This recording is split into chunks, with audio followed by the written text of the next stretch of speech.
Rasulullah yang pertama sekali, sahabat yang diutus untuk berdakwah ke Madinah, yang lewat tangannya seluruh penduduk Madinah kecuali satu orang. Di seluruh penduduk Madinah, Pak, dalam satu waktu beliau bisa Islamkan, kecuali satu orang pada saat Mus'ab bin Umair datang ke sana. Nanti yang satu ini pun masuk Islam setelah perang Badar. Akhirnya masuk Islam juga ya. Akhirnya seluruh penduduk Madinah masuk Islam. Karena Mus'ab mengambil di antara strategi yang beliau gunakan adalah beliau ngambil kepalanya dulu, pimpinan suku, sehingga ketika pimpinan sukunya sudah masuk Islam, maka yang lainnya otomatis akan masuk Islam. Itu di antara strategi Mus'ab bin Umair dalam menyampaikan risalah Islam. Malam hari ini kita akan lanjutkan sahabat mulia Zaid bin Sabit. Ada berapa Zaid yang kita kenal? Ini Zaid bin Sabit. Kalau anak angkat kami namanya Zaid bin Harisah. Zaid juga awalnya, tapi ujungnya bin Harisah. Zaid bin Sabit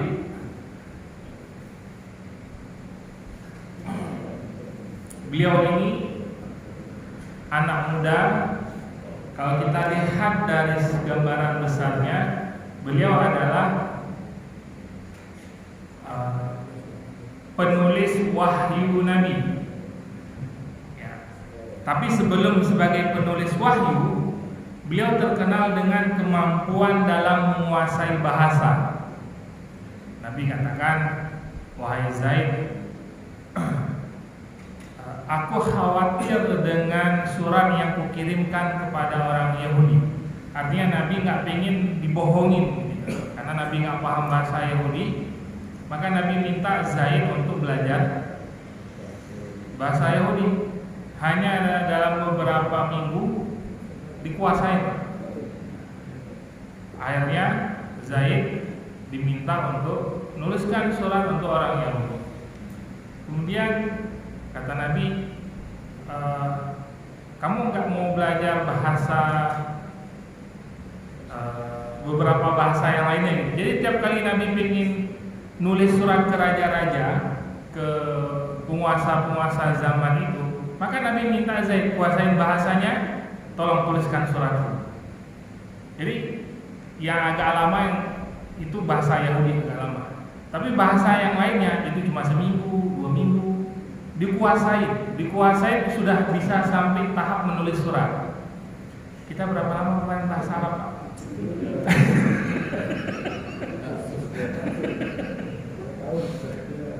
Gimana kabarnya? Kefahan?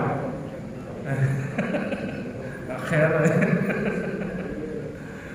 Nah, jadi ini pemuda yang begitu cerdas dan sangat menguasai bahasa. Ini beliau sebagai juru tulisnya Nabi. Ya, pokoknya tiap kali Nabi bikin tulis surat, karena kan dalam penulisan surat itu ada beberapa kalimat yang nggak mudah mungkin untuk diterjemahkan dalam bahasa tersebut gitu. Makanya minta Zaid menguasai bahasa tersebut. Baik, kita awali bahwa Zaid ini adalah dalam sejarah beliau dicatat sebagai pengumpul dan penulis wahyu. Ya, pengumpul, kan penulis wahyu bukan hanya Zaid, ada 10 orang. Ya, termasuk di situ Ali bin Abi Thalib juga bagian yang tulis wahyu. Namun dari yang ke-10 ini yang paling masyhurnya, yang paling topnya lah gitu ya, nah, Zaid bin Sabit. Di antara penulis-penulis wahyu yang ada yang lainnya. Kemudian penulis kitab ini menyebutkan ketika menulis tentang sejarah Zaid bin Sabit, dia seperti menulis sebuah gunung yang besar yang penuh dengan kebaikan dan derajat yang tinggi. Karena inilah orang pertama yang menulis wahyu Rasul. Sebelum nanti dibukukan gitu Pak ya. Sebelum nanti dikumpulkan, kemudian dibuat dalam bentuk mushaf sampai hari ini yang kita pegang. Maka orang awal yang pertama sekali Zaid bin Sabit. Maka semua kebaikan setiap kali orang membaca Al-Quran, maka Zaid bin Sabit mendapatkan bagian pahalanya. Nah, berapa banyak? Makanya penulis kitab dalam menuliskan kisah tentang Zaid bin Sabit ini seperti menulis sesosok yang besar banget dan kebaikannya sangat banyak sekali. Kemudian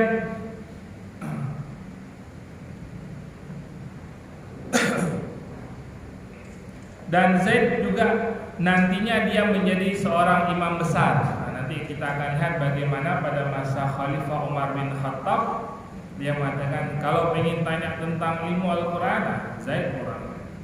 Nanti di Bukit Jabariyah ya, di daerah Jabiriyah di Jabariyah. Kemudian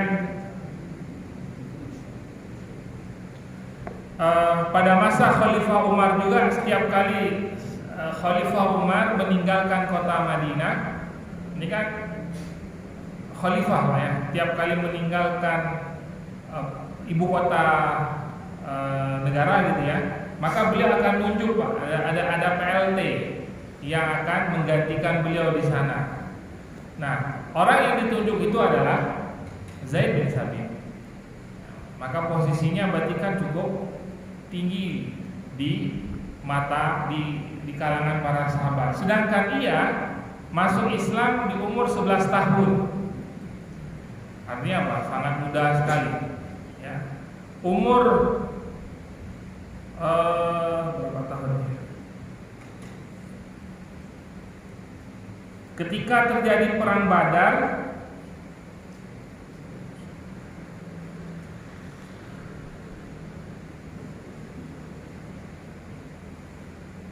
umurnya itu belum nyampe 16 tahun, masih sangat muda sekali. Nah, dia masuk Islam umur 11 tahun. Kemudian pada waktu mau perang Badar, dia ikut gabung ke pasukan. Nabi, semua pasukan yang masuk itu diinspeksi Pak, dipilih. Artinya dicek. Ini masuk, yang kecil-kecil nggak boleh masuk. Kata Zaid, aku pengen perang. Pengen ikutan perang, kan ada yang kisah kita sebutkan kisah di perang Uhud ya, yang Nabi memilih salah satu di antara yang kecil-kecil itu dipilih. Kamu ini kuat di badannya gede, tapi walaupun umur kecil udah kamu ikutan. Kata anak muda yang kecil lain, saya kalau sama dia bulat kalah dia. Kata Nabi, coba kamu kalahin, kamu ikutan juga. Dikalahin bener, ikutan. Terus yang satu lagi yang tadi udah anulir gitu ya, udah nggak boleh ikut, kata dia, ya Rasulullah, saya pintar nembak ya Rasulullah. Kata Nabi, coba tembak sasaran, kalau tepat sasaran kamu boleh ikutan. Dia nembak tepat sasaran, ikutan. Jadi masa itu jihad itu bagian dari yang nggak mau ditinggalin. Seperti hari ini anak kita nggak mau ninggalin apa Pak? Masa itu anak-anak muda itu berlomba-lomba bagaimana cara mereka bisa ikut partisipasi lomba-lomba. Kemudian ketika dia ditolak oleh Rasul untuk ikut perang Badar, maka dia pulang ke rumah ya sambil menangis gitu, artinya sedih gitu ya, sedih bertemu dengan ibunya. Padahal ibunya sedih mengharapkan ia bisa ikut bagian dari pasukan Badar. Tapi oleh Nabi karena dilihat masih kecil gitu, masih belia banget, udah nggak boleh ikut. Namun dalam penolakan tersebut, ketika dia tidak bisa ikut perang, Zaid ini karena anaknya cerdas, maka dia duduk merenung gitu Pak. Perang saya belum boleh. Saya punya potensi apa nih sehingga bisa bantu agama ini. Nah, ini penting Pak. Bagaimana anak muda ya hari ini mereka melihat potensi yang mereka miliki. Dengan potensi itu apa ikut serta yang bisa mereka sumbangsi gitu ya, untuk bisa menguatkan agama ini. Karena Islam ini nggak hanya cukup dengan guru kan. Hari ini bagian pengajian seperti ini kan hanya sebagian orang. Lewat medsos sekarang itu kan luar biasa pengaruhnya. Ada anak-anak muda yang seneng bagian itu. Di jihadnya ya di situ. Ada anak senengnya bikin ngedit flyer, poster, atau bikin film-film perjuangan gitu ya, yang seneng bikin animasi. Karena kita nggak bisa bentung nih hari ini dari barat, dari timur, semuanya dari barat khususnya nyerang kita kan bukan lagi dari secara fisik, tapi dalam dunia maya. Kalau kita dipaksa untuk ngikutin zaman ini, sanggup nggak Pak Mas ya? Bapak-bapak dikasih belajar anim Pak. Apa gini anim gitu. Diajak belajar coding Pak. Keriting Pak lagi Pak. Nggak kuat ya. Karena memang bukan masanya kita lagi. Anak muda hari ini senang dikasih seperti itu. Nah, maka Zaid bin Sabit ketika ditolak untuk ikut perang Badar, maka dia merenung, saya punya potensi apa nih bisa ikut berperan juga dalam membantu agama ini. Maka dia merasa bahwa dia punya hafalan yang kuat, kemudian daya ingat yang tajam, kemudian dia cinta dengan ilmu, senang belajar, dan keunggulannya dalam menuntutnya. Jadi memang sahabat mulia ini Zaid bin Sabit punya kelebihan dalam intelijensinya. Dia kuat otaknya, cerdas anaknya. Maka hari ini banyak kan Pak juga anak cerdas gitu ya. Orang-orang pintar juga banyak. Tapi kadang-kadang hanya dipakai untuk keuntungan sendiri. Ada orang pintar tapi hanya diuntungkan buat golongannya saja. Ya, bodoh amat dengan orang lain. Macam-macam lah ya. Makanya ketika kita lihat para sahabat juga ada orang-orang secerdas Zaid bin Sabit gitu ya. Maka Zaid bin Sabit menyampaikan ke ibunya keinginan yang kuat untuk mencari ilmu. Dia sampaikan ke ibunya, akhirnya dia benar-benar diketemukan dengan ahli-ahli ilmu. Diantar, diajar, sama seperti Imam Syafi'i lah ya. Yang sangat berperan dalam keilmuan beliau siapa? Ibunya, ibu beliau. Sampai beliau dari Gaza itu pindah ke Mekah untuk menuntut ilmu. Ibunya yang dampingi. Ketika dikasih ke gurunya, sekalian dikasih dengan kain kafan. Ini anak saya, ini kain kafannya. Kita pernah begitu Pak. Ini anak saya, ini kain kafannya. Maksudnya apa? Bukan maksudnya kalau ini suruh bunuh, bukan. Maksudnya, nah ini pertemuan terakhir kita, nanti ketemu lagi di sana. Belajar sampai tuntas, sampai jadi orang. Kalaulah nanti kita nggak ketemu lagi, ini kain kafan, nanti ini kita, dengan ini kita ketemu nanti di akhirat. Jadi motivasi orang tuanya begitu kuat. Ini kita hari ini kadang ditatar sedikit anak yang udah rewel minta pulang, kasihan. Sedangkan Sayyidina Umar apa Pak? Di antara pesan yang penting yang hari ini harus kita sampaikan ke anak-anak kita, bukan sampaikan, kita ajarin. Wahsyaushid fa innan ni'am la tadu. Ajarkan anakmu tentang kesusahan, karena kenikmatan itu tidak akan pernah abadi. Kalau kita manja-manja, mau sampai kapan? Mau kita fasilitasi semua kebutuhannya tanpa ada tenaga yang harus dia keluarkan, mau sampai kapan? Mau kita sayang-sayang, mau sampai kapan? Sedangkan ke depan tantangannya jauh lebih besar. Makanya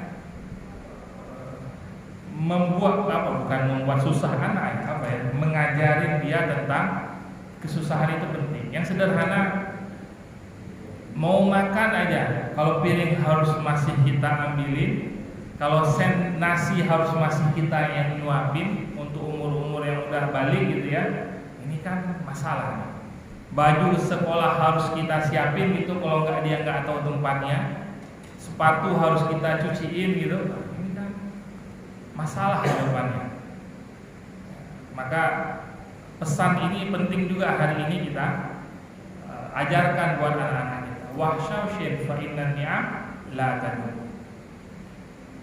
Kemudian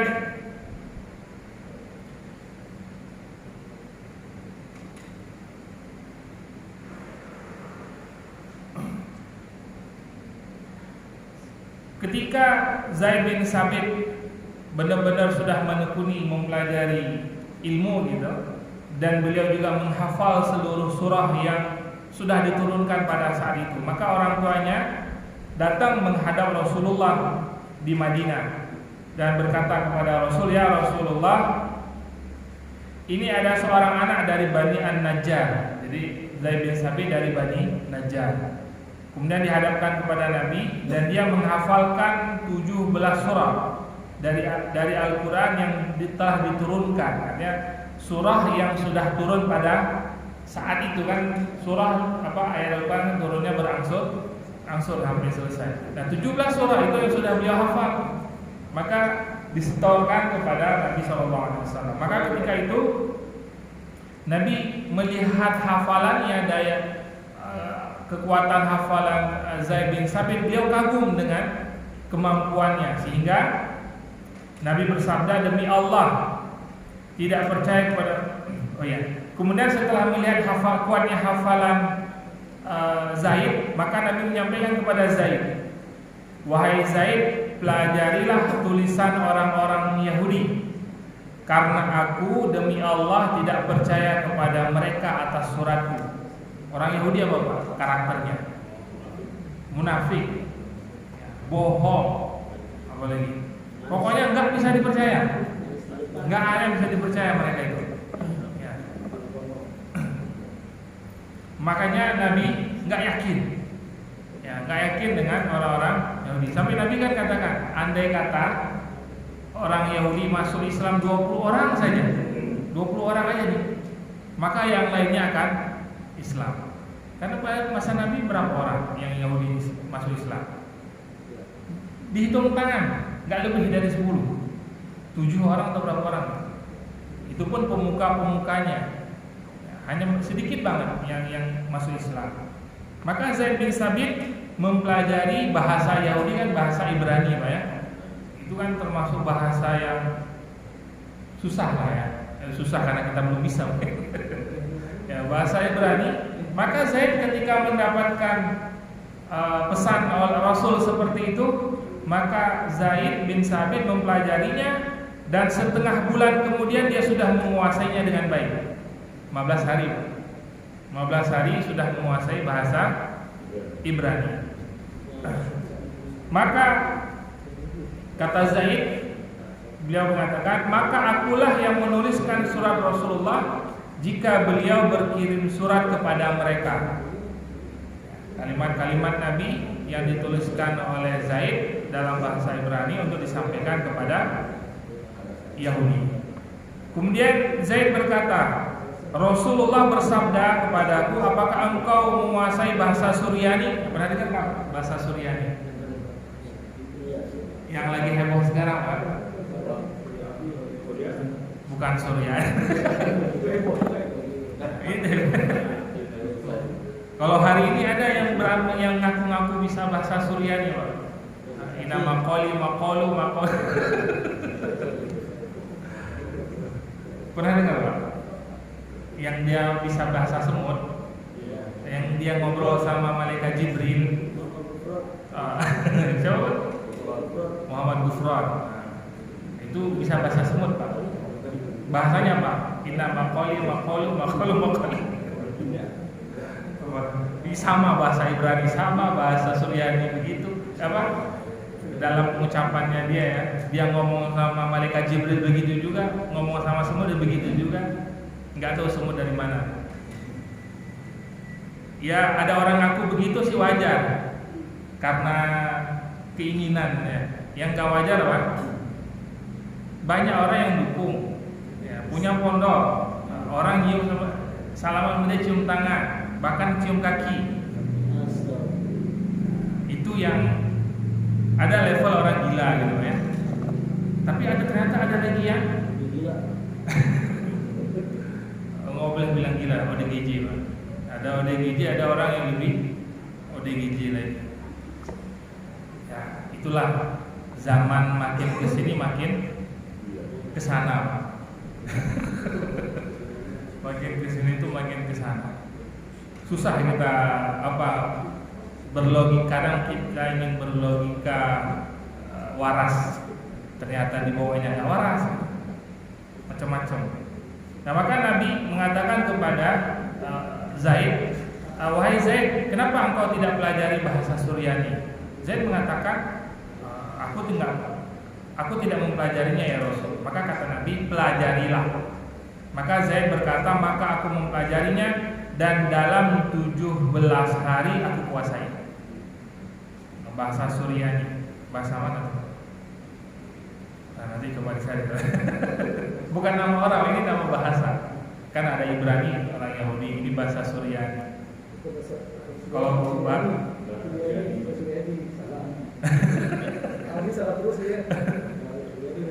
kemudian Zaid bin Sabit berkata, Rasul memintaku belajar bahasa orang Yahudi. Beliau bersabda, sesungguhnya aku demi Allah tidak percaya kepada orang Yahudi ini tadi ya.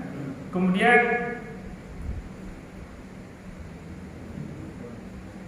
setiap kali orang Yahudi membalas surat Nabi, maka Zaid bin Sabilah yang membacakan suratnya. Karena kita tahu Nabi kita summun bukmun umyun fahum. Nabi kita itu summun bukmun, buta huruf, buta nggak bisa baca, tidak bisa nulis. Ini bagian dari ummi ya, umminya Nabi. Tapi umminya Nabi ini menjadi mujizat, beda dengan kita Pak ya. Karena kalau Nabi pintar itu, maka orang-orang menuduh Nabi mengarang Al-Quran punya alasan gitu. Tapi ini kan Nabi tidak bisa membaca, Nabi tidak bisa. Kita jangan ikut dalam porsi ini Pak. Ini kekhususan bagi Nabi. Karena nanti akhirnya itu menjadi mukjizatnya beliau. Ya, ketika orang menyerang, ini kan Rasul Muhammad yang bikin. Kalau Muhammad gimana mau menyerang? Beliau sendiri nggak bisa nulis, nggak bisa baca. Akhirnya menjadi mukjizat bagi kelebihan dari Nabi, sehingga Al-Quran itu tidak bisa diserang lewat sisi itu gitu. Nggak punya celah untuk dilemahkan. Kemudian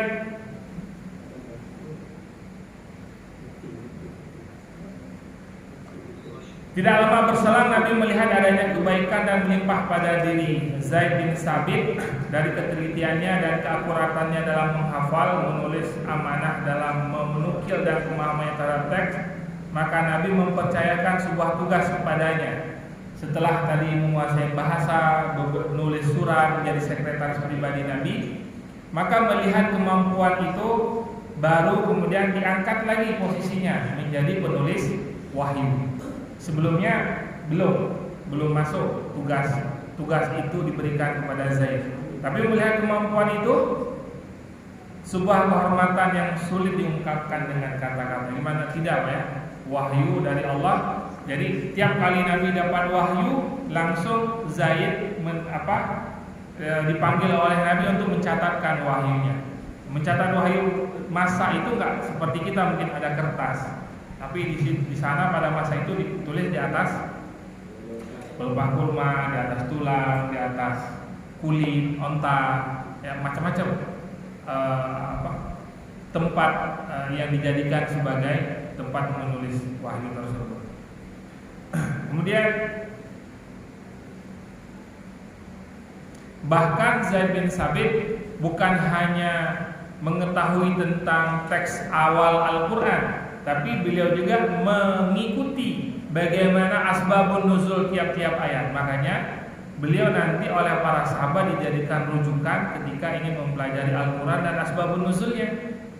Karena tiap kali turun ayat Al-Quran itu kan ala hasbil waqa'i, sesuai dengan kondisi Rasul gitu ya. Seperti surah Al-Kafirun turun, kondisinya kan Abu Jahal, Abu Lahab itu benar-benar ingin memprovokasi Rasul untuk bisa saling sharing agama gitu ya. Ada surat-surat yang lainnya turun. Jadi semua sebab turunnya ayat itu Zaid bin Sabit tahu persis. Karena beliau tiap kali Nabi nulis pasti tahu kisah tersebut.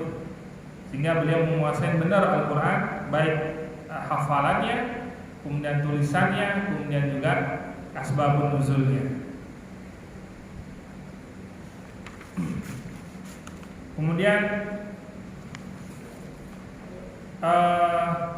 pada masa Nabi ya tugas beliau udah terus ngikutin Nabi nulis. Setelah Nabi wafat dan ketika Nabi baru wafat nih, terjadi perselisihan, muncul siapa khalifah yang akan menggantikan, siapa bukan Nabi ya, tapi pemimpin yang akan menggantikan Rasul. Maka para penduduk Madinah kan berkumpul di perkebunan Bani Saqifah ya, di kebun kurma gitu ya. Jaraknya itu kurang lebih 300 meter dari Masjid Nabawi. Di kebun itu pimpinan-pimpinan Madinah itu melakukan rapat terbatas lah gitu. Jadi mereka ingin menunjuk siapa yang akan menjadi pimpinan setelah wafatnya Nabi. Sedangkan sahabat yang lainnya ya, itu sedang ngurusin jenazah Nabi nih. Nabi belum selesai nih pengurusan jenazahnya. Nabi kan meninggal hari Senin, baru dikemukakan hari Rabu, 3 hari kalau nggak salah. Ya, karena memilih ini tuh kan agak lumayan alot gitu Pak ya, terjadi perselisihan. Maka Sayyidina Abu Bakar mendengar dari Bani Saqifah itu melakukan pertemuan terbatas yang mana mereka akan menunjuk pimpinan meninggal Nabi. Maka Sayyidina Abu Bakar mengajak Sayyidina Umar dan satu sahabat, saya lupa satu lagi, 3 orang datang ke nyamperin ke Bani Saqifah yang sedang ngumpul di sana. Maka mereka bersepakat mengatakan begini, pemimpin sekali dari kalian, sekali dari kami. Jadi mereka pinginnya khalifah setelah Nabi ini sekali dari Muhajirin, sekali dari Ansor. Ya, Muhajirin penduduk Mekah, Ansor penduduk Madinah. Jadi dari Bani Sa'ad, ya Bani Sa'ad itu meminta seperti itu pimpinannya. Sekali dari kalian, sekali dari kami. Kemudian terjadi silang pendapat lah. Ya, Sayyidina Abu Bakar menyampaikan tentang ayat Al-Quran bahwa disebutkan dalam Al-Quran Muhajirin dulu baru Ansor. Maka Sayyidina Umar mengatakan Al-amiru minna amirun wa minkum uzara. Dari kami ini pemimpin, adapun menteri-menterinya dari kalian, gubernur-gubernurnya dari kalian, tapi pemimpin harus dari orang Muhajirin, kata Sayyidina Umar bin Khattab. Maka di sini peran besar dari Zaid bin Sabit. Ya, Zaid bin Sabit kan penduduk Madinah nih. Ya, beliau mengatakan seperti ini. Inna Rasulullah sallallahu alaihi wasallam minal muhajirin wa nahnu ansaruhu wa inna ma yakunul imamu minal muhajirin wa nahnu ansaruhu. Maka Zaid bin Sabit ini orang terdekat Nabi nih, menyampaikan di hadapan para Ansor penduduk Madinah dan juga di hadapan di hadapan Sayyidina Abu Bakar dan Umar, bahwa sesungguhnya Rasulullah ini minal muhajirin. Nabi kan orang muhajirin, orang Mekah yang datang ke Madinah, dan kita ini penduduk Mekah, penduduk Madinah adalah Ansaruhu, penolongnya. Ansor artinya penolong. Wa inna ma yakunu imam, maka oleh karena itu maka imam, pemimpin itu harus orang muhajirin, dan kita ini adalah Ansaruhu, dan kita inilah penolong-penolongnya. Maksudnya kita ini adalah pembantu-pembantunya. Membantu di sini dalam pemerintahan berarti apa? gubernur, menteri. Nah, maka dari sana selesailah perselisihan. Walaupun nanti di sana Sayyidina Abu Bakar mengatakan begini. Maka pemimpin dari Muhajirin ada nggak yang lebih hebat daripada Sayyidina Umar? Abu Bakar pertama yang nunjuk nih. Abu Bakar yang pertama milih gitu ya. Ya orang-orang Muhajirin yang nggak berani lihat Umar. Nggak ada. Umar dengan kerendahan ketawaduannya dan juga rasa hormatnya dengan Sayyidina Abu Bakar balik ngomong. Kata Sayyidina Umar, jangan begitu. Abu Bakar artinya kurang lebihnya gitu ya. Umar malah balik nanya, ada nggak orang yang posisinya lebih hebat dari Sayyidina Abu Bakar? Orang yang ditunjuk menggantikan Rasul menjadi imam ketika Nabi sakit.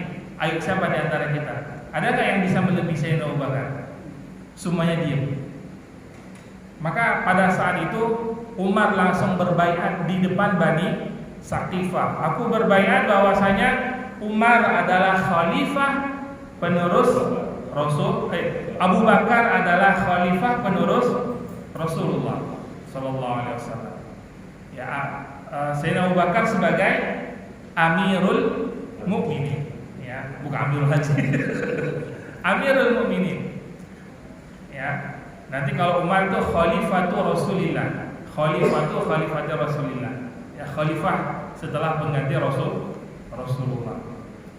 Maka pada saat itu Umar menunjuk dan langsung membaiat Sayyidina Abu Bakar sebagai khalifah. Maka setelah itu damai, selesai masalahnya, kembali ke mana? Ke tempat pengurusan jenazah Nabi. Dan sebelum Sayyidina Abu Bakar mengimami sholat jenazah, Sayyidina Umar ngomong dulu nih, membaiat dulu. Aku berbaiat bahwa Sayyidina Abu Bakar adalah Amirul Mukminin, pengganti Rasulullah. Nah, maka ketika itu nggak ada selisih pendapat satupun, semuanya setuju bahwa Sayyidina Abu Bakar yang menjadi khalifah. Nah, maka di antara perannya Zaid bin Sabit di situ adalah bagaimana beliau menyampaikan pesan-pesan yang disampaikan oleh Rasul kepada sahabat-sahabat. Kemudian setelah masa Sayyidina Abu Bakar, ketika masa Sayyidina Abu Bakar terjadi banyak konflik, Pak ya. Di antara yang paling besar yaitu orang yang murtad. Kemudian yang kedua orang yang enggan membayar zakat. Yang ketiga orang yang mengaku nabi. Nah, ini kan 3 golongan yang paling menghabiskan banyak tenaga pasukan muslimin untuk memberantasnya. Kan Sayyidina Umar kan awalnya menyaksikan Sayyidina Abu Bakar sanggup nggak sini? Kira-kira akan tegas nggak nih? Karena melihat Sayyidina Abu Bakar orangnya sangat lembut sekali. Tapi ternyata melihat kondisi seperti itu di luar prediksi Sayyidina Umar. Semua pasukan dikerahkan. Yang Sayyidina Umar sampai getar-getir. Ya Khalifatul Rasulillah gitu. Ya Amirul Mukminin. Ini gimana nih? Semua pasukan inti dikeluarkan semuanya. Bahkan Sayyidina Umar itu getar-getir gitu melihat keputusan dari Sayyidina Abu Bakar yang mengerahkan seluruh kekuatan pasukan muslimin gitu, untuk memberantas 3 golongan tadi. Dan yang paling banyak membuat banyak syahid para pasukan itu ketika perang Yamamah. Perang Yamamah ini pasukan muslimin berhadapan dengan pasukan Musailamah Al-Kadzdzab. Masih ingat ya? Nabi palsu, ya Musailamah. Ya. Dalam perang tersebut disebutkan 200 sekian sahabat hafiz Quran yang meninggal, yang syahid. Maka selesai perang Yamamah, Sayyidina Umar datang menghadap kepada Sayyidina Abu Bakar, lapor, ya Amirul Mukminin gitu ya, wahai khalifah, ini dalam perang ini kalau kita biarkan maka akan banyak lagi sahabat-sahabat yang hafal Quran yang syahid. Kalau syahid itu semuanya gimana nanti? Sehingga Sayyidina Umar mengatakan, menurut saya maka perlu ada kebijakan untuk mengumpulkan Al-Quran. Kira-kira kalau orang-orang yang nggak boleh ngikut apa yang tidak boleh, yang tidak dilakukan Nabi nggak dilakukan gimana? Apa kata Sayyidina Umar? Kata Sayyidina Abu Bakar. Wah, ini bid'ah nih, nggak boleh nih, Nabi nggak ngelakuin, bid'ah nih. Ya. Apa? Kata Sayyidina Abu Bakar, aku tidak melakukan. Bagaimana mungkin aku melakukan sesuatu yang tidak dilakukan oleh Nabi? Itu jelas. Bagaimana mungkin aku melakukan apa yang tidak dilakukan oleh Nabi? Gak boleh nih, dosa nih. Ya, gak boleh, gak mau. Maka Sayyidina Umar terus memberikan pemahaman yang masuk akal gitu Pak. Melihat ini kebaikan, aku melihat ini kebaikan. Sampai akhirnya Sayyidina Abu Bakar luluh gitu ya, luluh dalam artian ya udah deh gitu. Oke, saya setuju. Terus siapa yang akan melakukan proyek besar ini? Ya yang paling tepat Zaid bin Sabit. Beliau yang dulu bersama Nabi, tiap kali turun wahyu beliau yang menulis. Akhirnya dipanggil Zaid bin Sabit, datang menghadap Sayyidina Abu Bakar. Ketika ditanya awal, diceritakan lagi seperti yang tadi disampaikan oleh Sayyidina Umar. Dan Sayyidina Abu Bakar menyampaikan bahasanya Sayyidina Umar. Umar datang kepada saya begini. Kata Zaid bin Sabit, kata Sayyidina Abu Bakar juga, ya saya juga nggak mau nih. Kata saya, iya nggak boleh. Nabi kan nggak melakukan itu. Nah, Sayyidina Umar lagi memperkuat lagi alasan beliau. Ini sebuah kebaikan, ini untuk kebaikan. Sampai akhirnya Zaid bin Sabit menerima masukan-masukannya karena melihat memang maslahatnya jauh lebih besar dengan dikumpulkannya Al-Quran. Maka ketika awal mendapatkan tugas itu, apa kata Sayyidina Zaid bin Sabit? Sungguh nyangkulin gunung, gunung yang itu suruh pindahin gunung, suruh cangkul. Bagi saya jauh lebih mudah suruh nyangkulin gunung itu daripada ngumpulin Al-Quran. Tapi kata Sayyidina Abu Bakar sama Sayyidina Umar, nah kamu yang jauh lebih paham tentang ini dibandingkan kami. Ya, Zaid yang selalu ngikutin Rasul, Zaid yang tahu persis ada di mana. Ya, setelah mendapatkan tugas itu Zaid bikin tim, Pak. Kalau nggak salah 10 orang bikin tim. Nah, barulah beliau nanti bagi-bagi tugas, ngumpulin sampai akhirnya terkumpul Al-Quran, mushaf, belum dalam bentuk mushaf, tapi sudah terkumpul. Ya, disimpan di rumahnya Hafsah. Ketika Sayyidina Abu Bakar meninggal, disimpan di rumahnya Hafsah. Hafsah istrinya Nabi, anaknya Abu Bakar, istrinya Nabi. Nanti ketika masa Sayyidina Utsman bin Affan, ketika terjadi perselisihan cara membaca Al-Quran, maka Sayyidina Utsman meminta izin kepada Hafsah. Yang dikumpulkan oleh Zaid itu dijadikan sebagai referensinya, ditulis semuanya, dan yang sudah menyebar kemana-mana itu disuruh bakar. Itu mungkin waktu di sirahnya Sayyidina Utsman kita udah pernah kisahkan ya. Sampai Sayyidina Utsman dituduh membakar Al-Quran gitu ya. Padahal yang disuruh bakar supaya tidak terjadi perselisihan cara membaca Al-Quran antara yang ada di Syam, ada yang di Irak gitu ya. Itu cara bacanya beda-beda ya. Maka setelah ditulis nanti 5 mushaf yang dikirim ke perwakilan beberapa daerah, itulah yang hari ini sampai di kita. Ada beberapa kisah lagi tentang Zaid bin Sabit. Mungkin kita lanjutkan di pertemuan berikutnya insyaallah. Wallahu a'lam bishawab. Assalamualaikum warahmatullahi wabarakatuh.